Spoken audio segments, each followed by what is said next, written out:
Bonjour, je suis Vincent et aujourd'hui on va analyser une photo légèrement surexposée à un seul point pour pouvoir adoucir les ombres. Mais avant, je vais vous demander de vous abonner à la chaîne et de mettre un petit pouce bleu pour améliorer le référencement des vidéos. Comme vous pouvez voir, je trouve que ce portrait a vraiment une très grande douceur. On a vraiment cette sensation naturelle et que le modèle se sent bien.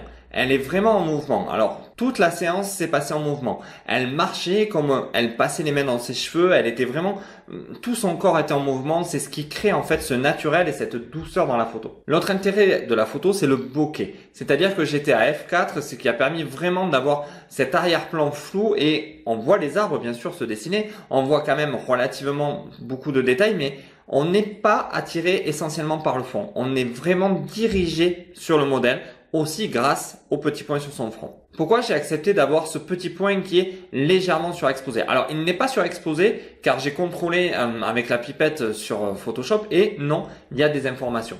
Mais je sais que j'ai accepté à la prise de vue de surexposer légèrement la photo, même si à travers les arbres, je savais que j'avais des points lumineux comme ça qui pouvaient tomber sur le corps et créer vraiment des parties très surexposées. Mais j'ai préféré prendre ce risque parce qu'en fait, je savais que la lumière venait de très haut et que ça allait créer d'énormes ombres sur le coup. Et je trouvais vraiment intéressant de passer au-dessus de ce risque pour pouvoir à un moment donné avoir les ombres relativement douces comme vous pouvez voir sous le coup. Elle a aucune ombre qui sont vraiment marquées. Ce qui fait la réussite de ce portrait, c'est le fait d'avoir créé un mouvement, autant dans son corps que dans ses cheveux. Pensez toujours pour arriver en extérieur, en plus c'est relativement facile parce que vous n'avez pas réellement de contraintes de lumière. Je veux dire, la différence avec le studio où la lumière serait figée et là à l'extérieur où on peut relativement marcher facilement pour avoir vraiment un vrai rendu.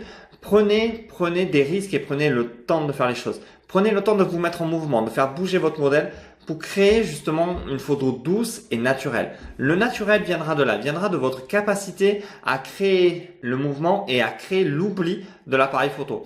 Là, elle était vraiment dans son personnage, elle était vraiment en train de se faire plaisir et elle ne cherchait pas à rentrer dans quelque chose de mécanique. Ce genre de portrait n'est pas un coup de chance, mais plus un coup de partage. C'est-à-dire que vous allez arriver à créer suffisamment d'intimité et de liberté avec votre modèle que vous allez pouvoir arriver aisément et facilement à ce genre de portrait. C'est le genre de portrait où une fois que vous avez compris les réglages et vous avez compris comment vous agir avec le soleil, vous allez pouvoir les réaliser mais très rapidement. Je veux dire, c'est le genre de portrait qui est à la portée vraiment de débutants, de gens qui commencent en photo. Pour cela, il vous suffit juste de trouver un modèle qui soit prêt à jouer le jeu avec vous, à faire votre sélection aussi de modèles de manière intelligente, en sachant que ce que vous voulez, vous avez qu'à regarder leur book et vous obtiendrez vraiment à un moment donné des photos qui ont vraiment tout un intérêt à être mis en valeur et surtout qui vont vous faire progresser. Pour finir, je vais reprendre avec vous 3 points. Le premier point est le mouvement. Créer du mouvement entre vous et votre modèle.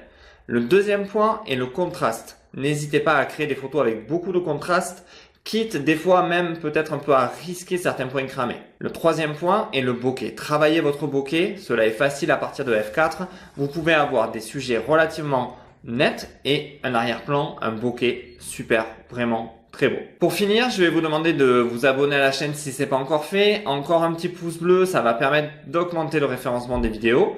Vous pouvez aussi aller dans la description où il y a mes 2 e-books, un sur la lumière naturelle pour réaliser ce genre de portrait et un autre sur 7 setups simples et efficaces. Et je vous remercie et je vous dis à très vite.